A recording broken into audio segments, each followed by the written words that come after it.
Hey everyone, welcome back to the Team Empire podcast. You're here with your host Shannon, and I have another amazing guest on with me today. I'm so excited to talk to her. It's been a nice long journey getting to know her throughout the sport, and probably only going to get more involved as we go. But I have the amazing IFBB Masters Champ for 2024, Aimee Laing, on the pod. Hey, how are you, Aimee? Oh, thank you for inviting me. It's really cool. It's exciting and nervous. You're going to be amazing. You're going to be so good. And we were just chatting about how you've done another podcast, but I'll advertise that on the Team Empire podcast page when it comes around to it. So I'm the second in there for a pod with you. I missed out on the first, but it's fine. It's so good. We're going to chat all about you. We've got lots to learn about Aimee, and I'm just excited to hear about your seasons, like multiple. But we'll get into the little nitty-gritty first, just to know you a little bit more, and then we'll dive all into bodybuilding and all the other things that we all love to talk about. So where in New Zealand are you, babe? Where do you live? Tell everyone that doesn't know. So I'm in Hamilton. I'm a Waikato girl through and through. I was raised in Morrinsville, which is just a little town outside of Hamilton. So yeah, I mean, that's me. Lived here all my life. I did a brief little stint in Sydney for a very short time. Did not enjoy that. And then, yeah, just came back. So yeah, I went to school in the Waikato University here. And yeah, now, got married here, and me and my husband live here with our fur babies. Yay! Oh, that's so cute. I love it. There's so many awesome people in Hamilton. It's a crazy breeding ground of like bodybuilding. It's awesome. And Mo says it all the time. If you want to be good at bodybuilding, go down and live in Hamilton because you'll end up doing great. As great as everyone else. And what do you do, babe? What do you do for work? So I work in human resources. So I would deal a lot with people. And probably more recently, I specialize within the remuneration and benefits area. So, people's pay, evaluations, and all the perks of a job. Yeah, busy as I bet. Is it like full-time, long days, all of that? It can be, yeah. It is full-time and it can be long days. But no, I'm quite lucky with my workplace. They're very flexible and very supportive of bodybuilding. My old general manager's daughter was a bodybuilder. So when I first got into it, he was very, very supportive. They embrace flexible working. And yeah, if I need to kind of adjust my hours, they'll do so. Time off for comps, they're all about it. I've been featured in the company newsletter. Like my stage photos went in there. Yeah, so it's pretty cool. They're very supportive. Makes a big difference, hey? Because you hear about these people that that work in jobs and they're not very flexible, and it's all very much like, I might lose my job to do this show, but it's just a nice feeling to be in the right place, right? Yeah, it is very cool. So it was really great. I love that. All right, let's get into your bodybuilding seasons. I want to talk all about it. It's just good to get a gist of like, where are you? What do you do? How does your life work? And then we'll talk all about it. It's been a couple of weeks now. The season's gone. And it's like it's been and gone, and I just don't even know where it's happened. But tell us all about your 2024 season. Like, give us the gist, like the rundown. How was it? How do you feel now looking back at it? And how many shows did you do in total this year? Yeah, so I did 4 shows this year. Wasn't meant to, but that's all right. I originally had only planned to do Waikatos. That was what Frank and I had decided at the beginning of the year, because things were not very good then. I wasn't sure that I would get back up on stage. And so we kind of had the goal that, we'll do Waikatos. It's far enough away that it gives a goal without pressure. And then, 3 weeks out from Tournament of Champions, 13 weeks ahead, we jumped into a show instead. So I ended up doing Tournament of Champions in August, then Waikatos because I had said I was going to do that, so I committed to that. Nationals a week later, and then a week later did Mo's. All the 3 weeks, don't recommend.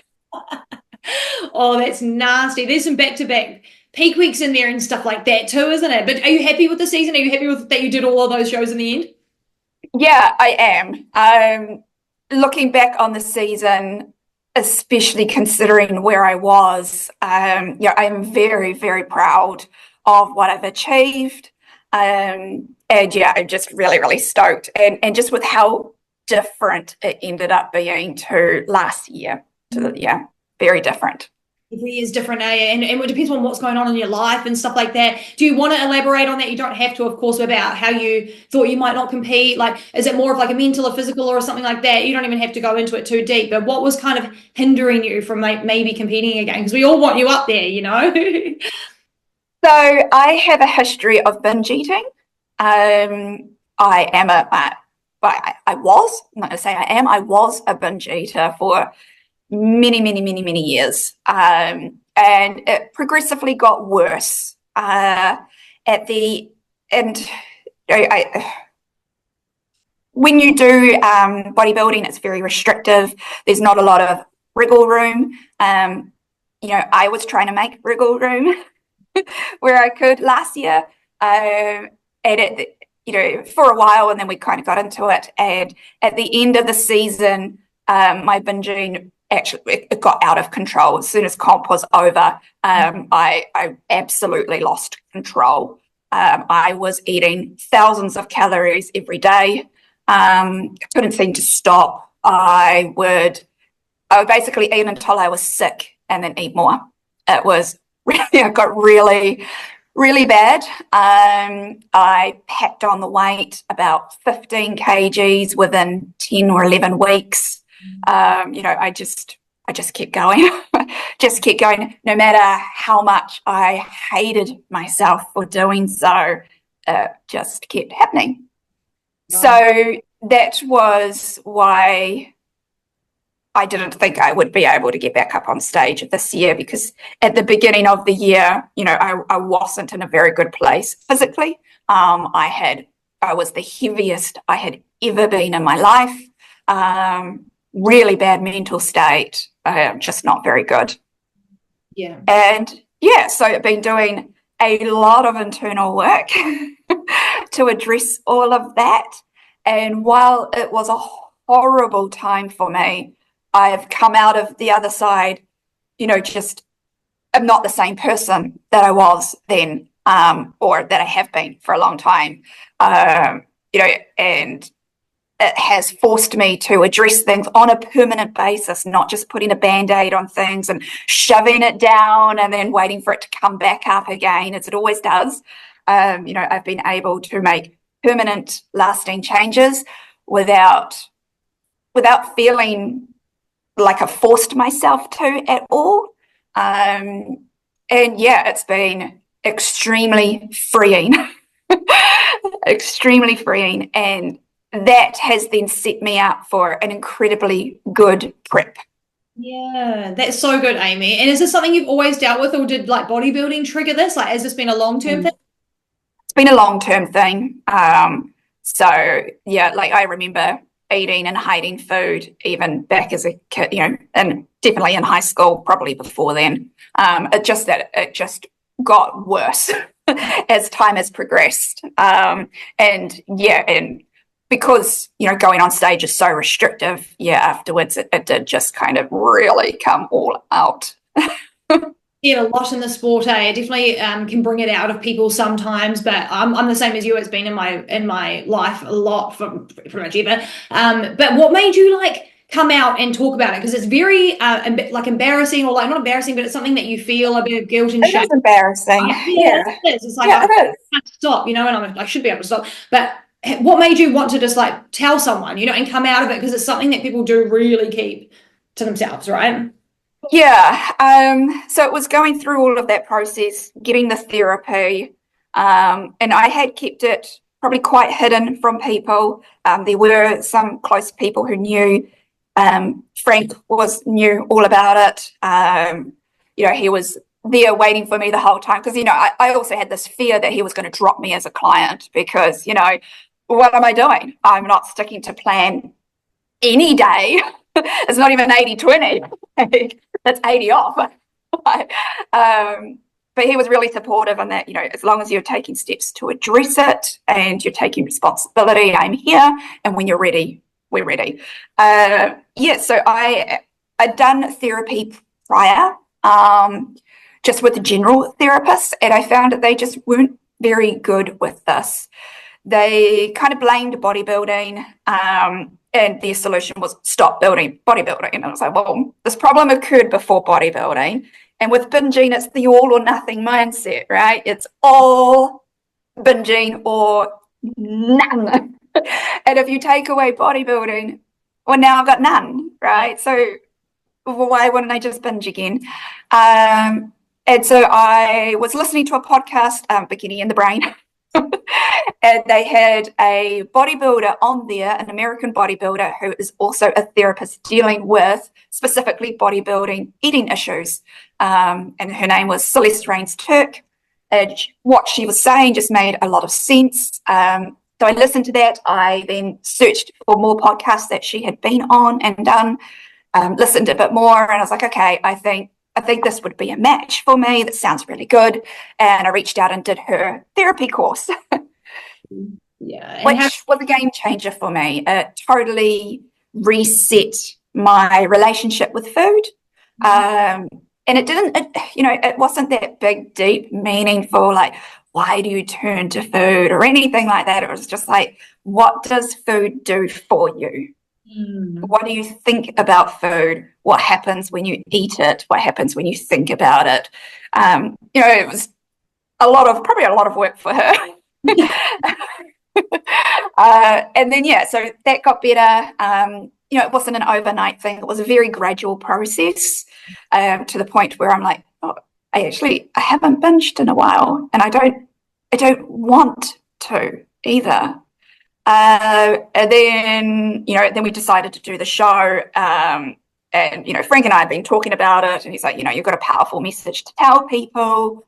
And I was like, right, okay, well, after the show, let me get the show out of the way, and then I will put it out there, what had happened. And I knew it was going to be emotional.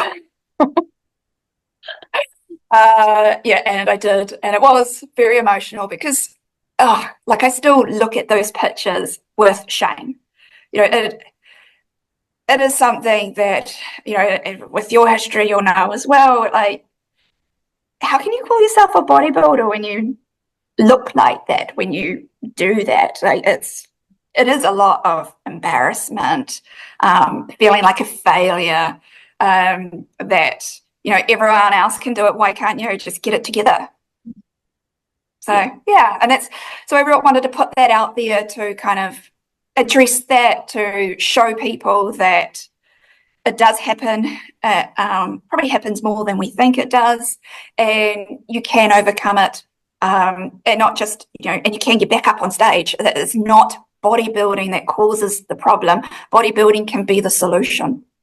Yeah, it can be a whole game changer, fix up, you never know. And a lot of people blame bodybuilding, don't they? And they initially say, like you said with your experience, someone blamed that straight off the bat. And it's just like, it's not always, it can actually educate you and teach you about your body, and all of these other amazing things that can flip your mindset around. But what was your response like when you did come out with it, Aimee? And did people, because there's differences, right? There's a failure in reverse dieting, and then there's binge eating. There's two different things there. One is actually mental disorder, like binge eating is actually a mental struggle, whereas reverse dieting failures are just part of that process, right? And that's just going to be normal. Did you get a big response from people, and were they mixed in those sorts of realms of like categories of people? Yeah, I got overwhelming response, supportive, which was great. It was very overwhelming to me as well. that people were reaching out and saying that stuff. But I also had people reaching out to say that they were experiencing the same things, that it gave them hope. And there were people from within the team, other competitors within New Zealand and international as well. And it was, I remember one of the girls in the team telling me that her client had seen it and told her that it had inspired her. And I was like, wow, I have no idea who this person is. They're not a bodybuilder. So that was pretty cool. There was no negativity at all. So, and some people have reached out to, talk about struggles, post-show, and some are more binge eating, and some have been around the hormonal issues that I was also facing at the time and went through. Yeah, it's a whole chain reaction, isn't it? Oh my goodness. It's like we think just doing one thing and it ends up doing other things. And it's another motivator to get yourself back to where you need to be, though. It's just for that health reason. It's not just, oh, body fat. There's other markers in your health that will get interrupted by binge eating and stuff. And honestly, I think you're so brave, Aimee. Honestly, I really do. I think you're so awesome for coming out about it. I never really talked about it. I even had bulimia or another thing, never spoke about it at all until like way later. So honestly, I really admire you for coming out about it because it is emotional and it brings it all up and it keeps it really on the surface and it's not easy to do. But let's talk about this prep because last year you were dealing with this also and you weren't going to compete this year. But are you super happy that you did? Has it helped you? And was this season a lot better than last year? Tell us a little bit about that. Yeah, this season was, I mean, prep's never easy, but in comparison to last year, it was a breeze. Because I'd done all the hard work beforehand. So when, like, the first prep wasn't even a prep, it was 3 weeks out. And I had gotten past stage lane, really. And it was an accident. It wasn't something that we were trying to do. The body was just in a really good state. The mind was in a really good state. And because of that, there just wasn't any stress.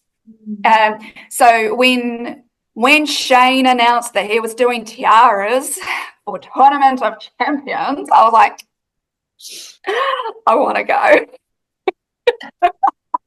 Had to be done. So I was doing a posing lesson out with Kate, and Frank came out, and I was like, "There's tiaras," and he's like, "Yep, let's do it." He's like, "I'm going to need to feed you up." So literally TOC was a reverse from where I was trying to fill me out in time. We didn't quite get there.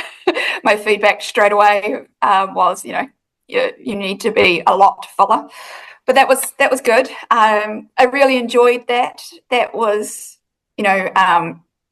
just to prove that I could be back up on that stage. And, despite all the challenges, I actually had made improvements because I never stopped going to the gym. So at least I had put all those excess calories to some use. And that was a lot of fun. I shared a house with a couple of the girls as well, which was just so awesome. Well, I thoroughly enjoyed that.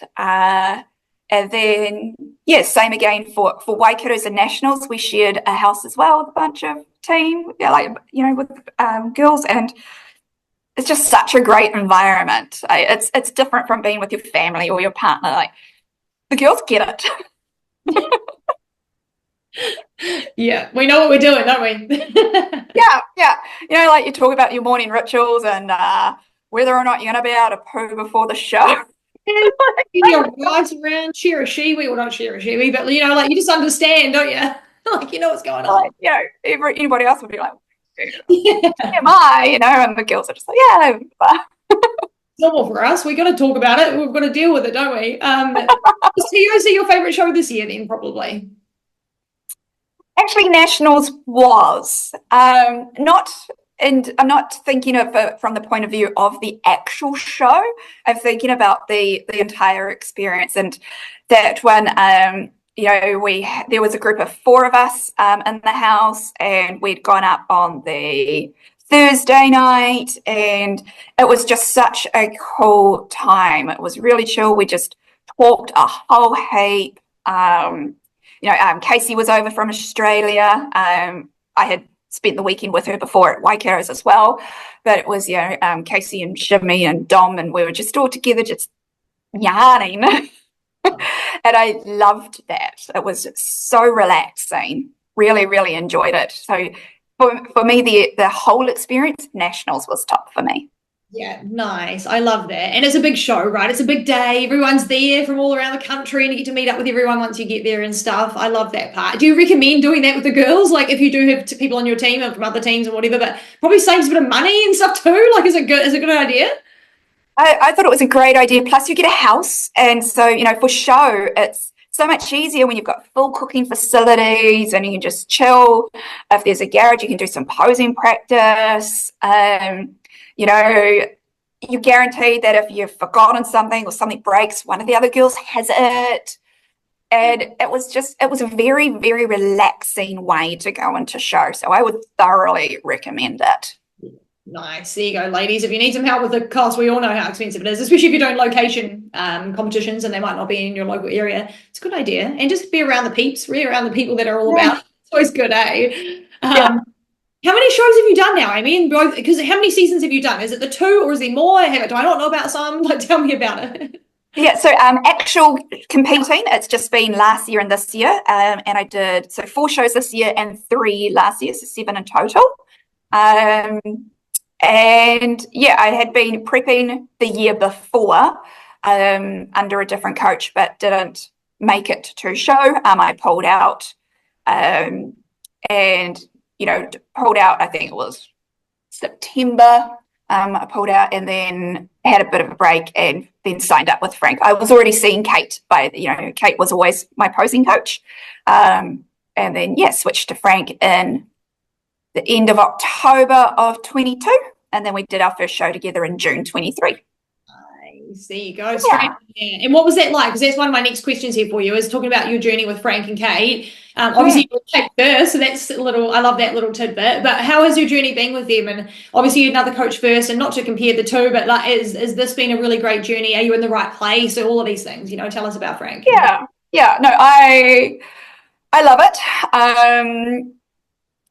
I joined Kate probably May of 22 when I decided to compete. I signed up with her straight away, and boy, she's had a run of it with me. I have 2 left feet. I have no natural rhythm. I couldn't even walk in the heels. I could not walk in them. Looking back at the very first posing videos, like, they are horrendous, and you literally could not walk in the heels. We had to swap shoes and get me the shortest heel that there was, because she's like, get up on your toes, and I was like, my ankle doesn't go any further. And the amount of times where I would just be like, I can't do this. She's like, yeah, you can. She had to be very patient with me and find ways to explain things to me so that I get it. So I don't know how she's put up with me, to be quite honest. She's a saint, that woman. And then, I signed up with Frank. It was quite funny. So I reached out to a couple of different coaches and was like, here's my criteria. I don't do high rep. I won't do this, and I won't do that. This is what I will work with them. Does it work? And Frankfurt just replied, laughing, and he's like, yes, I can still make you hate me. Yeah. Okay, well, this will work. And it's been a journey, us learning about each other as well. But we've gone into a really good place now. Frank will tell me why he's doing things. So I like to know everything. I want to be immersed in it. I don't accept doing things just because somebody's told me to, whether or not that's Frank or anybody else, a doctor, life, whatever. I think for me, it's all about personal responsibility, and you've got a responsibility to yourself to know why you are doing things. If there is a supplement that's recommended, why is it recommended? Research it. Is it actually worth your money, or are you just, got expensive urine? Yes. Oh, I love it. So I do a lot of that. I do a lot of self-learning. And Frank will respond to that. Like, obviously, you don't question why, as in you're questioning their expertise or anything like that. It's just knowing what's behind it. And I think a coach should be able to explain that. And if they can't, then they don't actually know what they're doing. Yeah. No, exactly. And you do hear about that a lot, hey? A lot of coaches don't want to explain it or don't care, or they've explained it 5 times this week, so they don't want to do it again. And it's like, it's kind of part of the job, but no. And it's just nice to understand, like, what you're doing, especially with bodybuilding, like what are all these things that's making me hurt, and I want to know why. So it's just nice to have that, and it's good that Frank does that. I noticed that as well, obviously, being on the same team. And he's just great. He's a nurturer and a driver, and he pushes you when you need it and stuff like that. And do you think you'll obviously stick with Team WOV going forward, of course, into your next season, whenever that may be? Yep, for sure. I will compete again next year for sure. So she's back. She's back in the bug. I'm so happy that you didn't stop and just and because life could have gone a different way and it might have been just fine, but it's nice that you've continued, and I bet you're probably happy that you are. Are you happy that you're continuing? Yeah. Yeah. Oh, absolutely. I'm really glad that I did the work, and regardless of how ugly it was, it's put me in a really good spot for the rest of my life, really. I entered into prep this year, and throughout the whole time, even into Mo's, even reversing now, I'm on 1,000 calories more a day than I was last year, with maybe a third of the cardio that I was doing last year. So significantly different, and the amount of stress that's no longer on my body and the amount that I can fuel my workouts and push hard, which then just gets better and better. So I'm really keen to see what else we can do. We've got the hormones pretty much mostly sorted now, not completely, but we're a lot better than what we were. So we'll see what the next year brings us. Keep going. Keep going, girl. She's on a roll. We had a question from Instagram. I'm just going to throw these in along the way. Where am I? Oh, there. What's been your biggest achievement? And I reckon we go maybe bodybuilding, and then we go maybe not bodybuilding. We maybe do two parts. So I guess actual achievement would be definitely winning Masters at Nationals. Like, I was gunning, not to win it, but that would have been not really nice. But I was gunning for top 3. And when I got off stage from prejudging, I was like, okay, I'm top 2. I know I don't know if I've won, but I'm pretty sure I'm in the top 2. So I was stoked. The week before at Waikato's, I was stoked. I won Masters there as well. Just there was this video being captured at Nationals of when they called second, and it wasn't me. It wasn't my name, and my face was just like, because I was like, I won. Yes. Ridiculous facial. I love it. You've just given me an idea, because I'm always filming, but I'm always filming the winner or the placing. I'm going to get the person that knows they've won now on, because I reckon that's the moment that we need to catch. Yeah, I remember at Waikato's, I think it was you and Frank were actually looking at me as second was called, and I was like, again, because it wasn't my name. I was like, yay. But no, it actually got captured on film at Nationals. That's a good one. That's a great feeling to like what is that like? Is it like, do you want to cry? Do you not know what to do? Or are you just like, fuck yeah, like you just can't hold it in? Like, what is it like? Yeah, I obviously I couldn't hold it in. But just really, really proud, just hugely proud. I know I'm older. It's going to get harder and harder for me to, stand up against the younger competitors and that, and my ability to keep going and the muscle building is going to diminish. My skin quality is going to diminish. I know all of that. So I was just really, really stoked with it. And Masters is just awesome. It's really, really cool being up there. All the women there are just amazing. Yeah, and so many WOV ladies in there too, right? Like, it seems to be getting a little bit more taken over by WOV all the time. Like, damn, this is like a WOV class now, isn't it? It's great. But there's just so many Masters that are coming out, and I guess girls that are competing like myself and now going into Masters because we're aging into Masters.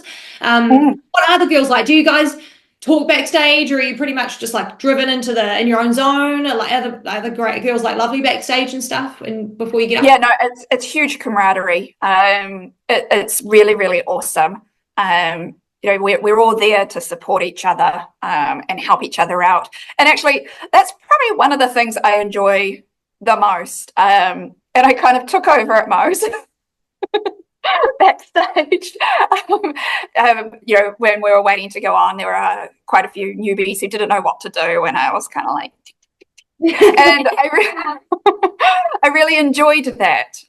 You know, there so much of the sport, you're just competing against yourself. Yes, on the day, is obviously it's a competition, but you know, it can be quite lonely, and where you can, you should be helping other people around you, because you know, we're all there for the love of it, right? Yeah, and it can change their experience. These first timers, they don't know what they're doing. You actually said, "I'll just move off to the left when you're finished." They don't. That's huge. Like, they could be walking around, not sure where to go, and now you've told them they know exactly what to do. And it's just these little things, backstage and within the community that just make a big difference and just makes it nicer backstage. Makes it just nicer. Absolutely, yeah. We're here for it. Let's jump back into posing really quick. Just your favorite topic in the world. It's a long way. You look beautiful now. The structure, everything's awesome. And we didn't really see you back then. We see you more where our fresh in our mind is Aimee winning a master's class and looking like that. But let's talk about it. So I know you don't like it a lot, but has it evolved in your mind to where you do sort of started to like it a little bit now? And how often do you practice? Yeah, absolutely. So on season, I practice every day. And that doesn't mean that it's full on practice every day. Definitely, you know, the closest shows are probably 12-ish weeks out. Yes, I am practicing in my heels every single day, the whole routine.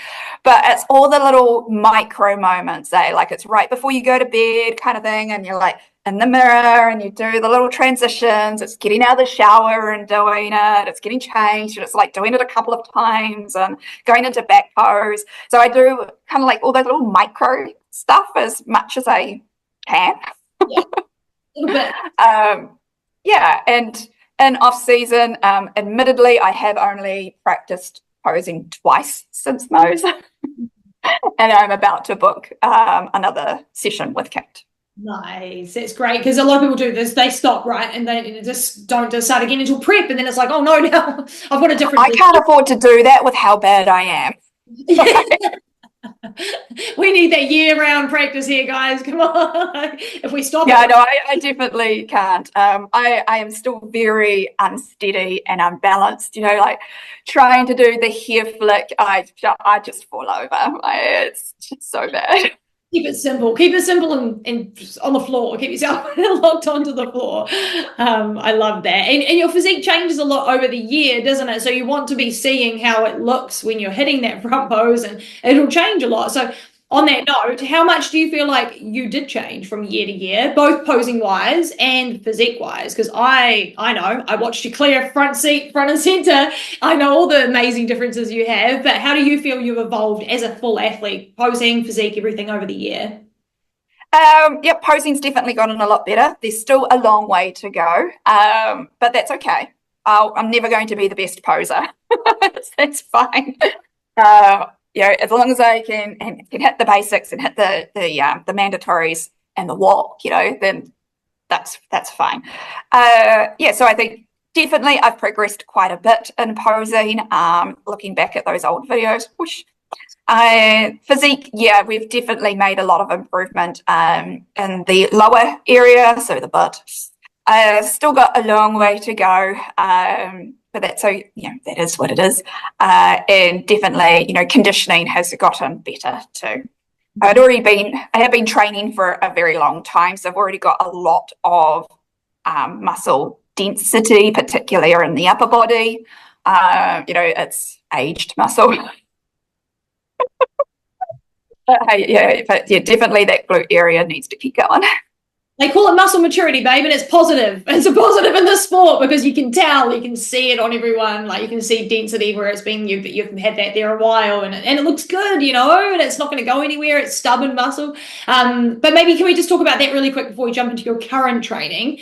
When did you get into the gym? Like, tell us about that. Like, you know, you said you've been there for ages. How did it start? So, I would have been at least probably 20 years working out in the gym, because I'm 42 now. So yeah, don't feel like it, but I am. So yeah, I would have started working out back at high school in the gym a little bit. Being in a country town, there wasn't much there. There were some Les Mills classes type thing, but I played sports, hockey and soccer. And then at university was more at the gym there, and then after university got into, been seeing PTs for quite a bit. And I had been with sports nutritionists, so Jake Campus Nutrition. I'd been with them for over 10 years as well. So so serious weight training has probably been 12, 15 years. Oh, crazy. Yeah. And all in the gym, like you've had trainers and stuff to help you with technique and stuff, and it's all lifting weights, and you obviously yeah. Lifting weights, it makes you feel strong, especially when you start getting, I did some more powerlifting type training for a while there, and that's always really fun when you pick up dumbbells that are heavier than the guys. Yeah, damn girl.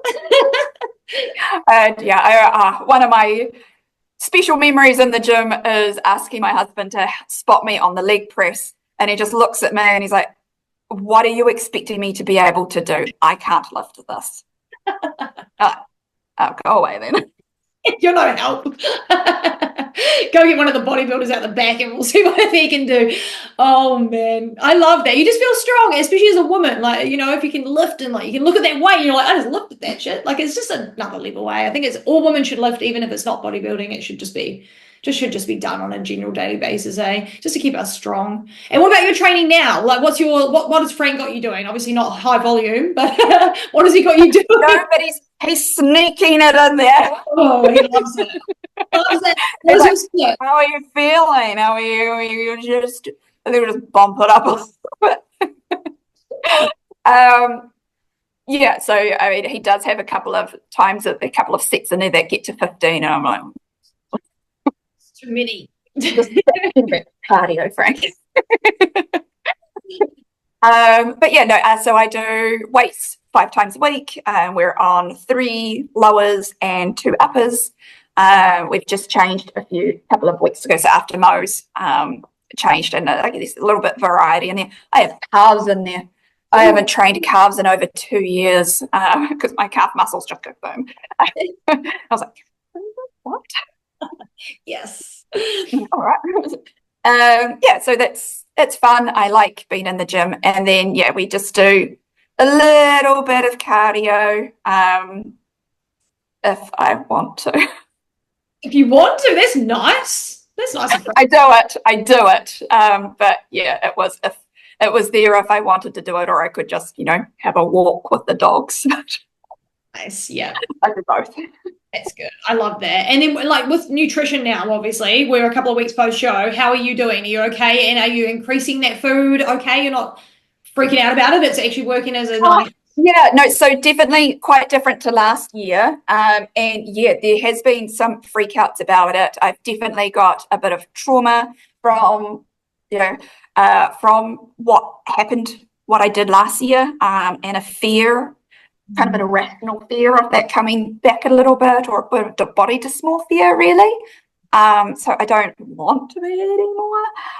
So Frank and I are navigating that and working through it. He gets it. He gets how I'm feeling. In his words, I'm just like, I'm not going to let you get that.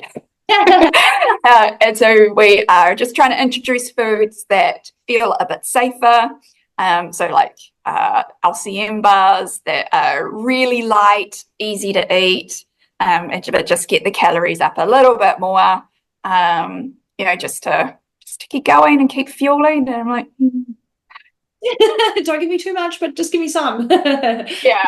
And then we'll probably keep it a little bit steady for the next few weeks, just while the crazy season happens. I've got a few events on, and so just making sure that we keep things a bit tight. And then I booked a photo shoot with Holly from the team as well. So we're doing that in a couple of weeks, just as well, one to support her in her venture. We were going to do it after Mo's, but my skin just hated me after doing 3 shows and 3 tans and removals. It was just it hurt. My skin hurt. So we put it off, and so we're doing that in a couple of weeks. So yeah, I want to keep it tight for that, and also, kind of celebrate that it's not just the show bod, that it's a little bit past that. But we are eating very well. Very well. I eat more than my husband now. Woo! Dang, girl, protein. It's quite funny. Yeah. Oh, I love that. That's so cool. And that's really nice that you're just increasing slow. And you guys have got a plan. Like Frank's great for that. You can communicate with him about what your needs are and stuff like that. And do you have is Christmas triggering for you, or are you fine with Christmas? Like it's turkey. I'm fine with Christmas. Yeah. Like that stuff is absolutely fine. Even last year, I worked Christmas morning. I went to the gym. I'll do the same again this year. It's kind of a non-negotiable for me to get to the gym. I'm really struggling with not getting up and going to do cardio. Like it's too ingrained in me now. I've got to get up and I've got to do my cardio. I just have to. It's just weird. It just doesn't feel right if I don't. But no, nothing. Like I definitely don't get triggered by events. It's just more the overall thought of eating more and doing less. Yeah, very confusing and very strange, isn't it? But when you're but hey, it's something I will work through again because I've got goals and I want a booty. Yeah. And the results are the biggest changer, aren't they? Like you see it and you're like, oh, okay, that makes sense. I did this, and it added up to that. And you're like, okay, now I'm starting to trust it a little bit more, which is huge, and it just takes that time. But speaking of that, what are you and Frank working on now? And obviously you've just mentioned like glutes. Your glutes look insane, by the way, from year to year. That side by side is just nuts. But is it just glutes? Is there other areas? What are you working on between now and next season? Yeah, so the main thing is that rear shot. So really, really happy with the front shot, but it's the rear, and I keep talking about butt creases, the underbutt, and the tie-in area. Just that will be the real focus, and then making sure that everything's healthy as well. But yeah, glutes, and then making sure that we keep me full going into show, because that was definitely a bit of a challenge. They had Frank scratching his head a bit. I was like, what are you going to do with me? And it ended up, for nationals, I ended up having my period. And he's like, well, this is probably going to help us. I had a growth period, so I had everything. But so all the bloating, that should see me on Thursday. My stomach was huge. Oh, you'd never know. I was so bloated, yeah. But we got through it, and then it would have helped with the fullness on Saturday. Yeah. It worked. It came right on the right time, and you're obviously healthy enough to be getting your period, so it's a double win. It's a double win. Yeah, I mean, it wasn't a full period, so but it was like a ghost period where you get all the symptoms except the damn period. Come on, like finish. Yeah, but that's been the only time. Otherwise, it's been pretty regular. But since getting on hormones anyway. Yeah, looking after that part of your body, it's very important. Your upper body, is your upper body all good? You do look good in your upper body, but is there any areas that the judges are like, do this, do that? Nothing there. Not really. No. So last year my feedback was, do not grow your upper body. Maybe a teeny bit more lats, and that. But so the feedback was, you're in the, you fit the criteria, but don't grow more. Is that hard to not train to like grow in the upper body, or is that okay? You just make probably why Frank sneaks some higher reps in there to stop me going, hey, let's push some weight. Love it. That's good. I love that. But what is your favorite thing to train? Like, what do you like glute day, or are you like, fuck, here comes glute day? No, I don't actually like glute day at all. I don't like it. I like shoulders, which is one of the things I don't. Well, we've got a couple of exercises in there, but yeah, I love shoulders. I love probably lat raise is my absolute favorite, and I think that's just because you look freaking strong doing it. The muscle just pops, and I was like, yes. And glute days are probably my least favorite, just because setting up for hip thrusts is so time consuming. Yeah. It's like an upper body day getting the weights on the bar.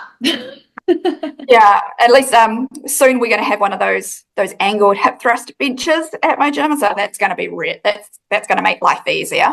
But yeah. I love that. There was an Instagram question, by the way. Sorry about what your favorite Oh, muscle. yeah. So shoulders, guys. She loves a shoulder day, and you can tell because they're popping off. So just some random questions about your shows and just like little things that the girls love to hear about. But what's been your favorite color suit so far that you've worn? It'll be the dark purple that I wore at Waikato's and Nationals. I did love the red as well. It was a very different vibe for me. I don't wear red very much. I'm a different hair color to what I was last year. Last year I was blonde and silver, like white silver blonde. This is my natural hair color, so I wasn't in healthier state, so we stopped all of that. Like my hair was falling out and stuff. So we went back to natural, and with that, feedback was also darker suits from what I was wearing last year, which was much lighter. So that's what we did. We went. So I turned up to Frank and Kate's wearing a dark red shirt, and they're like, "You need to go try on a red bikini." Yeah. So off to Rach, I went off to Rachel Mead, and she put me in all these different bikinis, and I took her dark red, which was the same one you wore at Mo's last year. Yeah. So very different vibe. It's a very sassy, sultry kind of vibe, the red, which is cool. The purple is more me though, so I'm a purple girl. Yeah, the purple's definitely you. I feel like I just see purple when I hear your name. It's just part of how I see you now, and just like your pictures and stuff, and it might change. Who knows? But speaking of that, what colors haven't you done that you would like to do? So I have promised Rachel that there is a suit that she wants me to wear, and I have promised her that I will wear it at some point. So that'll be next year. Put on the quiet. We just want to see you roll out in it, and Rachel go. I love it. And what do you think of Rachel's suits? Tell everyone about Rachel's suits. Oh, she's amazing. So I've had suits from different people. So last year's suits I've had Glam Fit, Fit Angel Bikini is the purple suit, and then Rach is the red suit. But Rach is fantastic. So, you go up there and you could just have everything kind of customed to you. She'll try all the different types of cuts of, like the bra cups, straps, bottoms, just everything. It's just so detailed. She gives so much of her time and energy to it. It's actually unbelievable how much passion she has for it and the eye. Fantastic. And I will absolutely be getting her to make me a suit next year. It's nice. Yeah, she's great, guys. If you need her, jump on. She's got a little bit more time now. So if you need something, get on her. And I've got her making me a posing suit for the off season before next year comes around. So if you need a posing suit, all of those things, she'll help you with it. Even if you need to adjust your suits for next year. And I know we don't always size we are, but she can put adjustables on there. And like if you do it now, you won't have to stress next year, and you won't have to stress Rach out because Rach gets stressed too. So, but she's amazing. So just a little plug for her in there too, because she's our local. We love her. On that topic, kind of. But do you have any? Because you've done a few shows now. Do you have any hacks or things you've learned, like about shoes or tanning or hair? You know how just shit happens, and you're like, oh my god, I didn't know that could work or whatever. But anything like that's happened to you so far that you're like stuffing in your bra, any of that stuff? Yeah, teddy bear stuffing. Teddy bear stuffing. Always have a sewing kit. Yes, sewing kit. Even at Nationals, I was sewing. So like the night before sewing. And yeah, what else? For the love of God, get a sheepy, girls. Get a sheepy. Go on Temu. Yeah. Pay $4. Get a sheepy. Do it. Do not ruin your tan and your show day by peeing on yourself. It's sad. It happens. And there's not a lot you can do about it. If you are very, very lucky, someone's got some tan on them. But yeah, it can be devastating.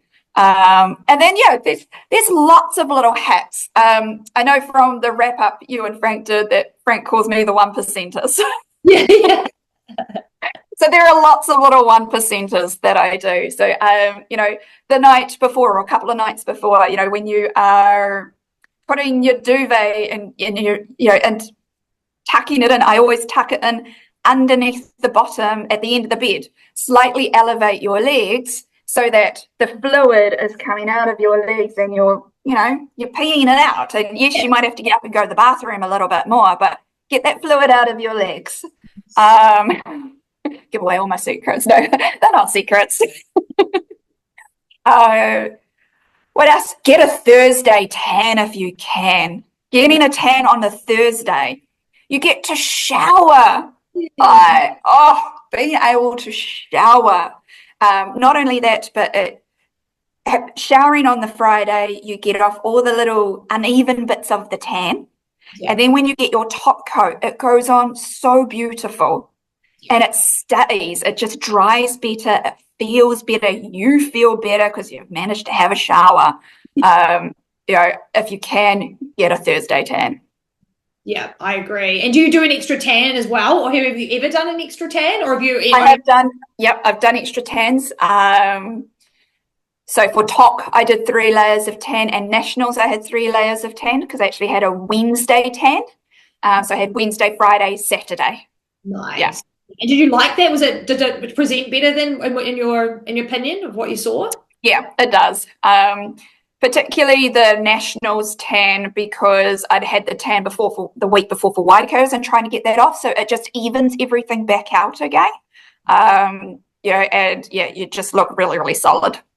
Yeah, much needed, because the tan is everything, isn't it? It just makes such a big difference. You see people that got tans from somewhere and you're like, that's guys, come on, like stick to IFBB or get someone that does it every time, because you can just definitely tell, hey, it's definitely noticeable. Yeah. While we talk about those hacks, I just remembered something about those ankle straps that you can get, so you don't have to buy new shoes. You can take these straps with you. Yes, yep. Yeah. So I've got those. I've got So you just buy the strap and you just chuck it under the shoe, under the heel, and away you go. So I've actually got the shoes that have the 2 thick straps, so they're actually strapless shoes. So I've actually got triple straps on my shoes. You're not coming off. To help keep me stable. You just need it. Or what if you break a strap or something? You don't need to get whole new shoes. You've just got the strap, So I feel like straps. And I got them from is it Pretty Fit or Pretty down in Wellington? Yes, I know. I think it's been in our chat, isn't it? So I can't really remember. Yeah, I think it's Pretty Fit or Pretty Shoes or something like that. Yeah. And they sell the disposable straps. They're super, super easy. Why not, eh? Like, the more that you can have to save yourself on show day, take it with you. Bring your rolly bag like everyone else and go on, set your camp up. Sure. Speaking of tans, huge hack. So, you might take a blanket to lie on backstage, but quite often you're lying on concrete or hard wooden floors. A blanket's not enough, and it gets really uncomfortable, especially if you've got your bikini bottoms on. Buy a roll-up yoga mat. So I took a roll-up yoga mat and put it under the blanket, and it was so good. And if it's the roll-up, you just clip it onto your suitcase handle and take it with you. Easy. Get it from Kmart, $10. Because it's so much sitting around. Like, you need to be comfortable. So much sitting around. Come on, save your glutes. Like, they probably need it. Yeah. I love that. It's a great tip too. Yeah. And if you think of any others, just throw them at us. So do you normally get IFBB Tan, or do you do another different one? I do Alyssa from Sunspired Tans. She's amazing and brilliant. And I like, I like being able to do the Thursday tan so that I can shower. And Alyssa's local to me. So that's really, really helpful. So I can just drive out to see her on the Thursday, get the tan done. It's brilliant. But it's also really good to have a set time on the day. If you're trying to get hair and makeup done, you don't quite know when you're going to be on, or, there's only a limited time for athlete briefing. There's only so many hours in the morning. And for me, I'm a time person. So I would stress not knowing when my tan is going to be, or if there are going to be changes to tanning times, because I've already had hair and makeup booked for 3 months. Yeah. For me, it's worth. I know it's quite often included in the cost of the show, but I would rather pay a bit more and just have that peace of mind. You don't want to have anything that's going to stress you out on show day, and for me, that's time. So that's what I've got to do. So I do it. Absolutely. And they did change tans a few times this year because we've got a different tan person, like their last lady's left. So it was a bit manic and chaotic, and you just don't need that. Like, the stress isn't good for the physique, so we don't need to be stressed. Yeah. And then, you book in early, and then you get your preferential times as well. And then you're done. You don't have to worry about it. You can make sure that you're all tanned before makeup. So that's all matching. All those little things, you can just kind of tee it up if you get yourself organized. And Alyssa's amazing. She usually travels to all the shows, and she's usually at the shows. But tell us a bit, like, from your perspective, I haven't actually used Alyssa, but do you love her? Is the tan's good? It's amazing. Alyssa's the ultimate hype girl. So you go in and she will just gush over you. She remembers you from show to show. She just loves everything about the sport, which is just so cool. And she just really hypes you up. She's just this ball of positive energy, and she will not let you leave looking anything but perfect. So by the time I hit my third back-to-back show, my skin was really not doing very well, and the tan was, because of that, was cracking off. It looked like it had dust all over me because that's how dry my skin was. So in the morning of the show, I was looking really, really light.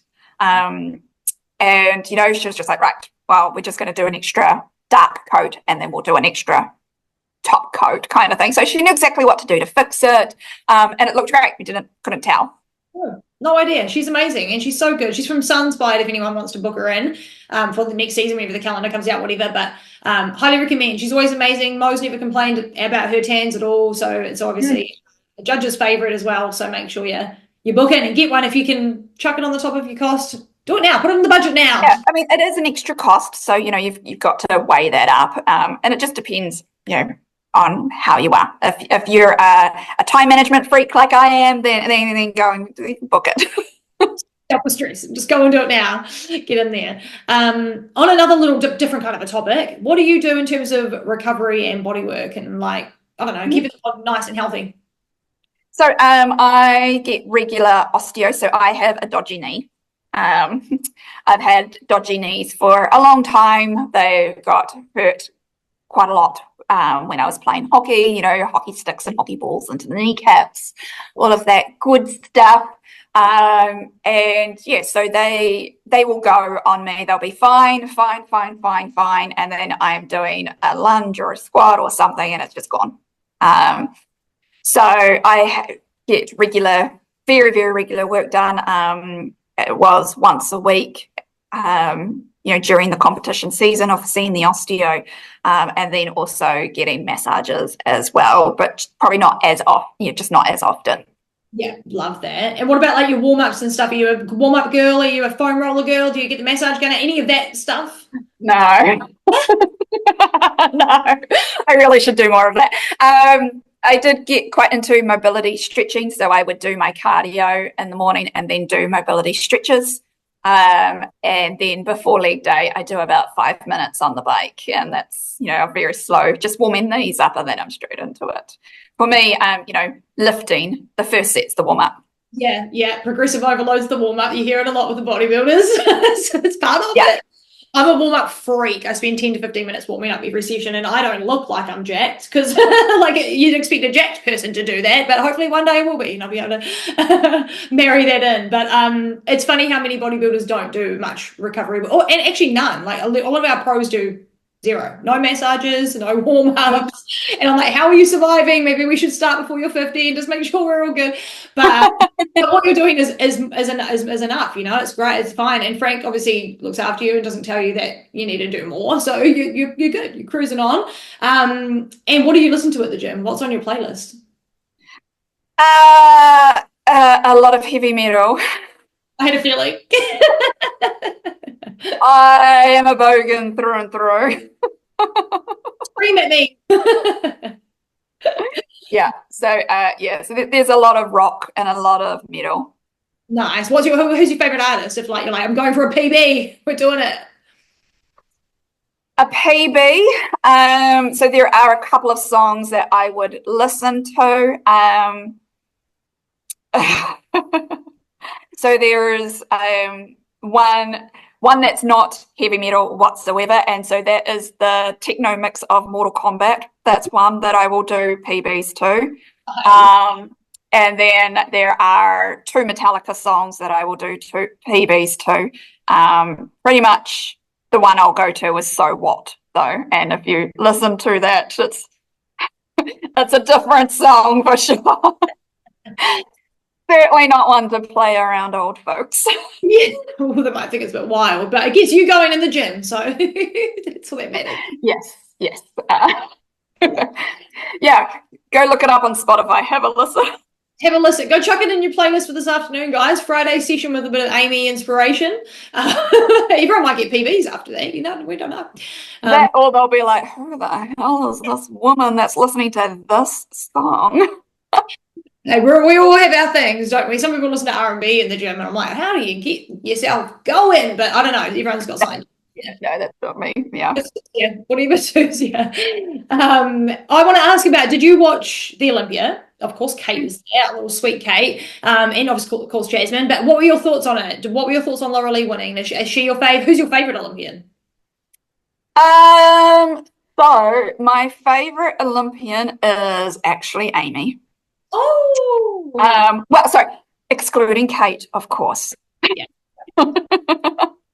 So, Kate's a given, like, absolutely. But it's actually Aimee. And then it would be Issa, because I think Issa's just wonderful, and I love her comeback, and her taking steps to address the issues that were happening, and working on those. And she just looks so happy and so healthy now, just very different. So I love that.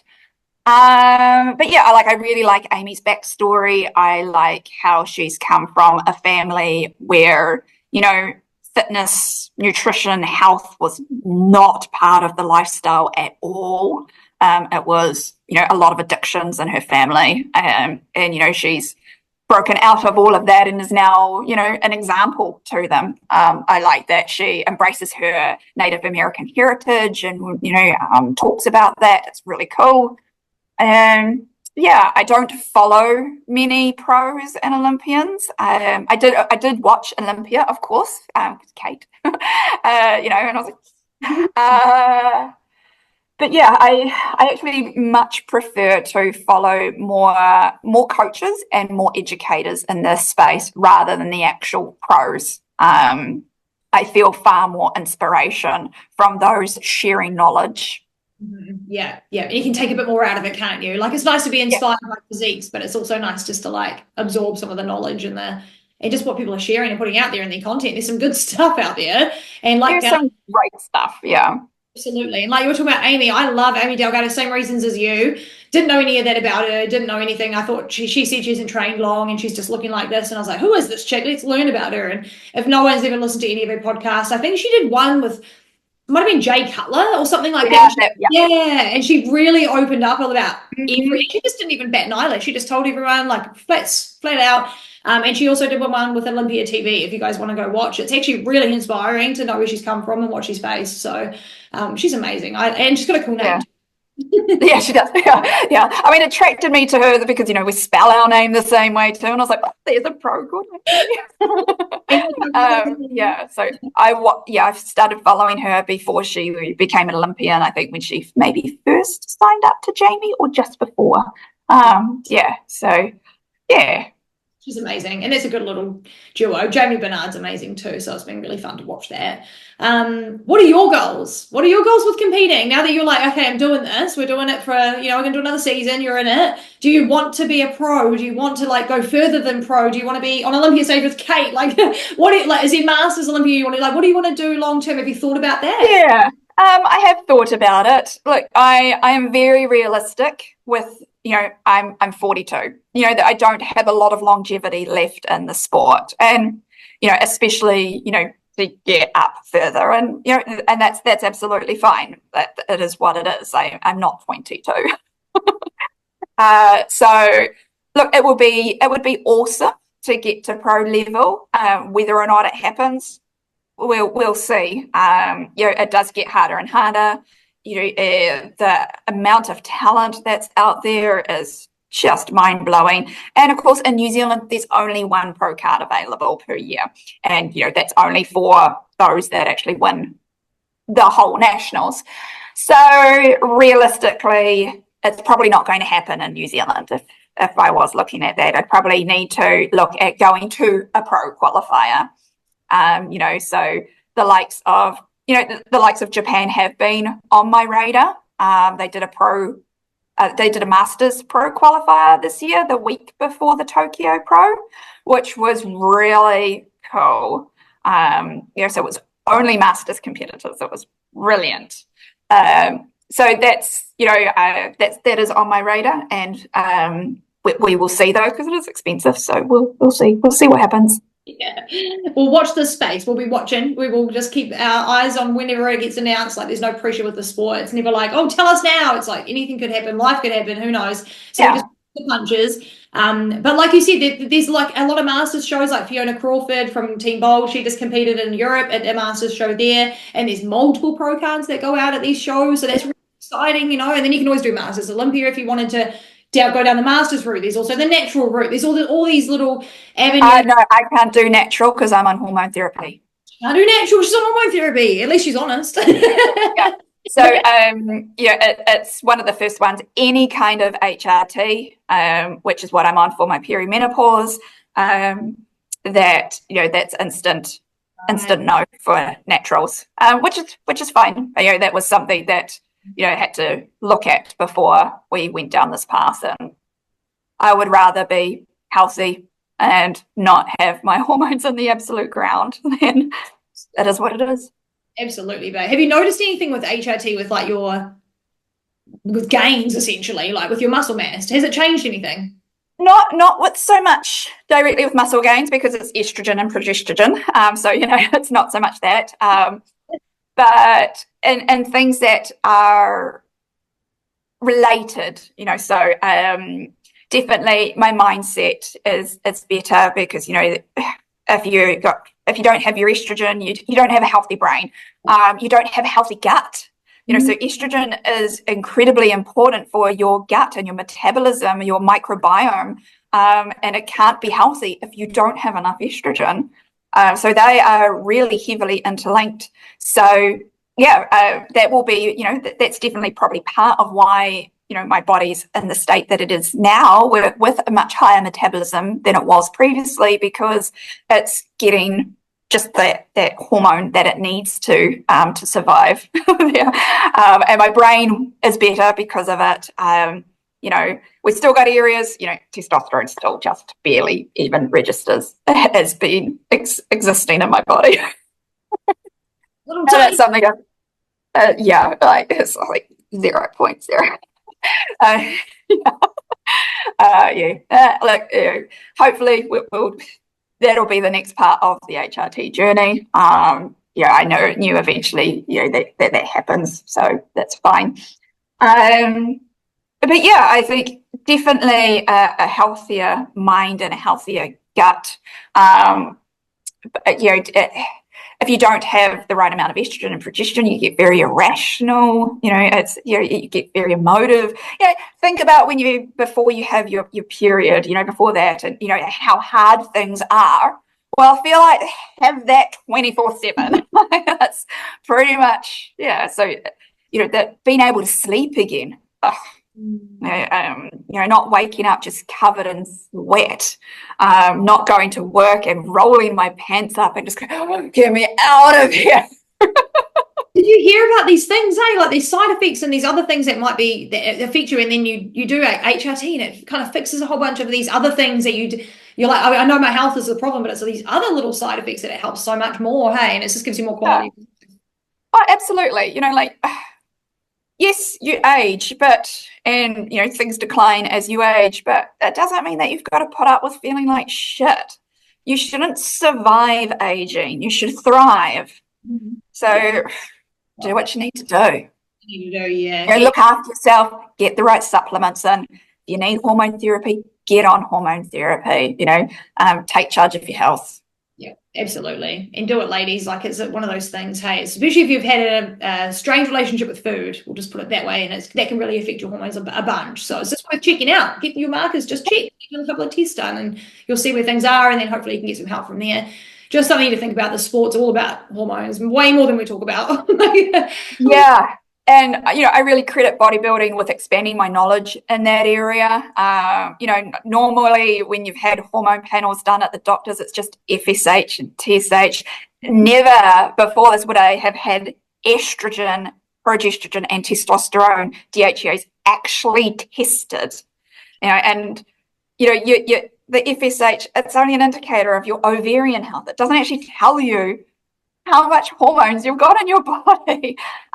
So, you know, like, yeah, definitely in the sport where, you know, it's hormone health is huge, and hormone optimization, let's be real. You know, I find that there is far more knowledge, or, you know, accessible knowledge about that than I could have ever gotten just directly from the medical world.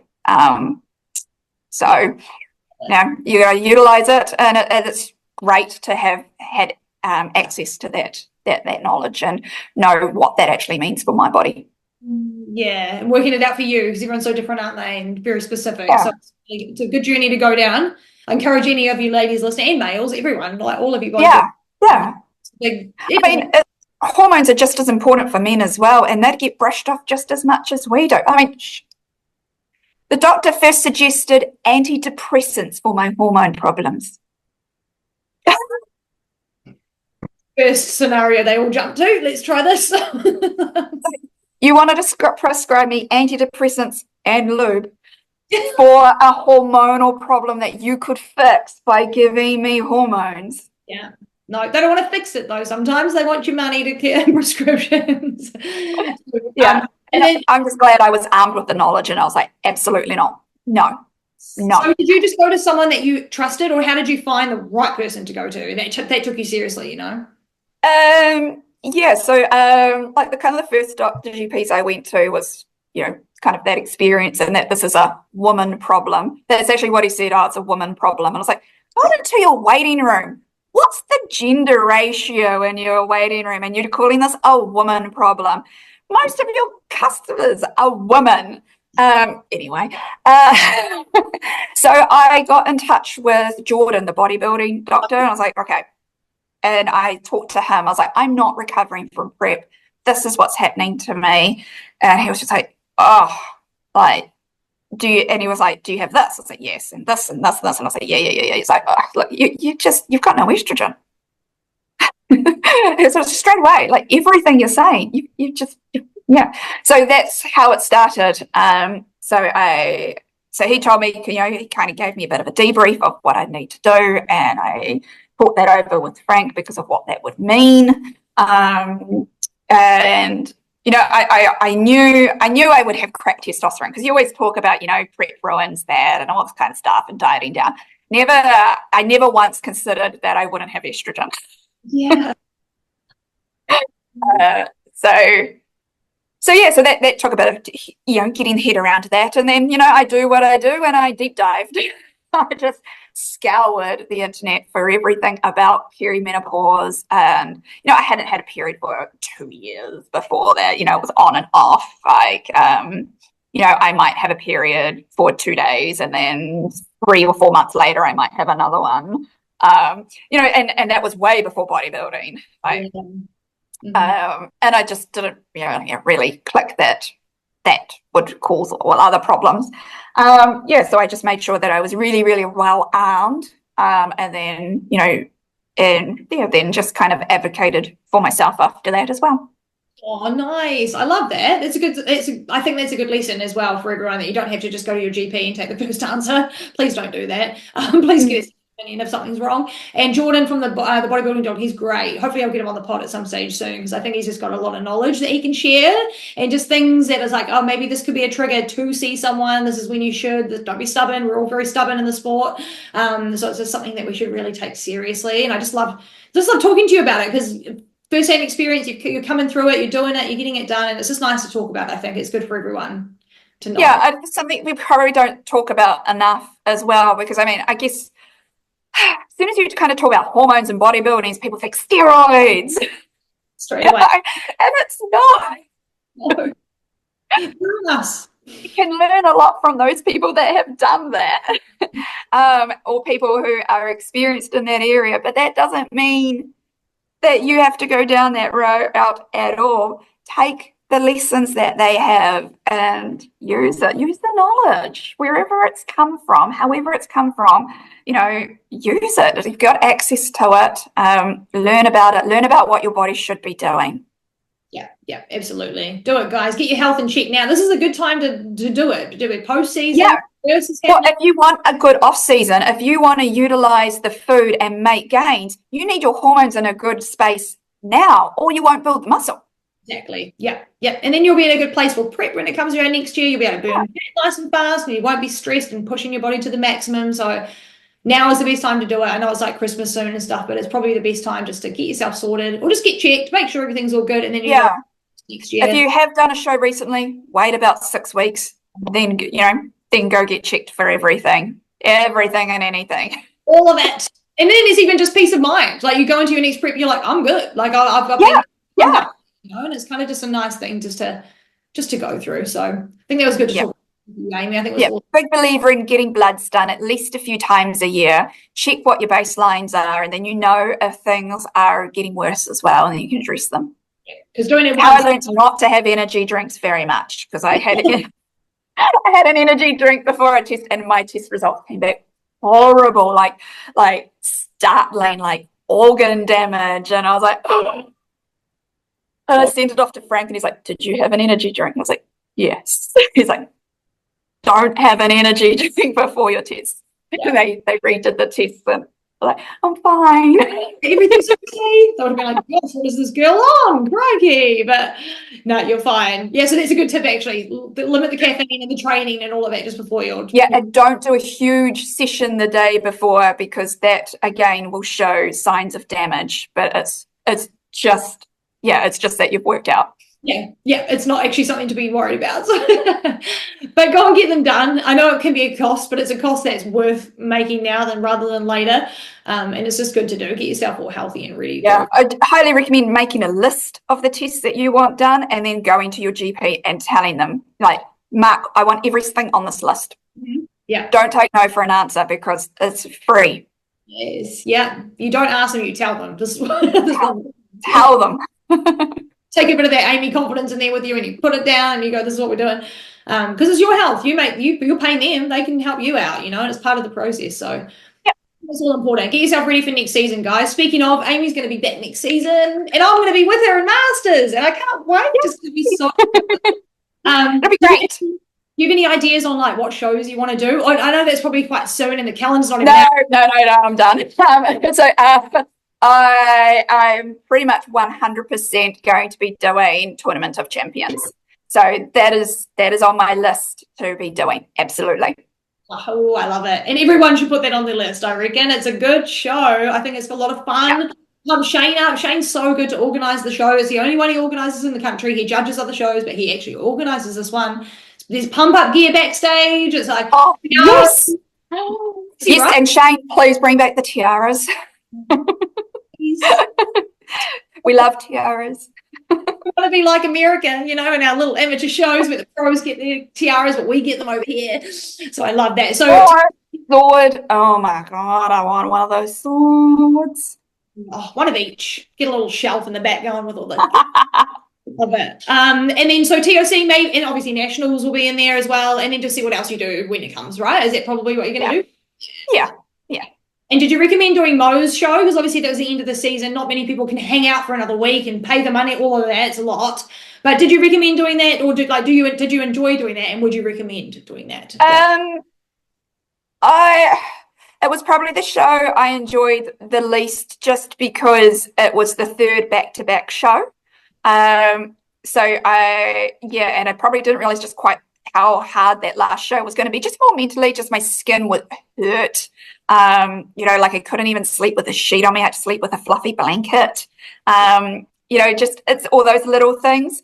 However, it means, should I decide to, I could go overseas now, because I've done a 2025 regional show. So I'm now qualified to go overseas and compete internationally. Whereas if I wanted to do that, I'd have to wait till at least the first show of next year to be able to do that. Whereas now I can just go. And also, if you wanted a really long off season, get some big muscles in there, exactly what Crystal did. Do Mo's, do a big off season, come back to straight to nationals, and smash it out. So I think for those two reasons by itself would be a really good reason to do Mo's. Yeah. Really good reason. Plus, seeing the pros is pretty cool. Yeah. It's a perk. It's a fun perk. Yeah. And there's awesome pros and their coaches and everything's out the back. It's just really good to be around and just to watch and all of that stuff. And I guess if it suits you, everyone's a bit different, but if it suits you, Mo's is a good one to jump into. It helps to pump up IFBB for us as well. And Mo loves it. Mo loves it. He remembers everyone that's on the stage at his show. He remembers, yeah. So it's worth it, and it was really good show. Another one, WOV girls won that one for overall bikini. Yeah, little G. So awesome outcome for WOV this year, wasn't it? It was really, really good year. Yeah. No, it was really, really cool, and it's just a great team to be part of. Really supportive, which is what the team is all about. It's about bringing together people who can help each other and lift the sport. Yeah. And passionate and all about bodybuilding, aren't we? So keen. I love it. Yeah. Awesome, Aimee. Well, it was good to chat today, babe. Thank you so much for all of your time. And you've just had such a great couple of seasons. It's been so awesome to watch you. And I've been right there with you watching, and it's been so good. Such a supporter of you. I can't wait to compete with you next year. It's crazy. But is there anything else you want to mention? Shout out, sponsors, anything that you want to say before we wrap it up? No, just really big shout out to Frank and Kate for always being there for me. The support has been immense. And no sponsors, and definitely I'm not a sponsored girl, but if everybody out there wants to, hit me up a DM. Supplements aren't cheap. And she posts, she's on her gram. She's not a ghost like some people are. So she's keen, she's ready. I love that. You never know, the day will come and we'll hear all about it. And I want to get you back on the pod again, Aimee, maybe next year, talk about how your seasons have progressed as they've gone. Would you be keen for that? Yeah, absolutely. It's been fun. It'd be really good. And we'll wrap up how the Masters went, our battles. Yes, that'd be cool. Thanks, Aimee, for your time, and thank you everyone for listening. Don't forget to like and subscribe if you're on YouTube, follow us if you're on Spotify, and check out Aimee's Instagram. The link's in the description. Go follow her, support her for her next season. It's going to be a goodie, and we'll see you all in the next episode. Thanks everyone for listening. Bye.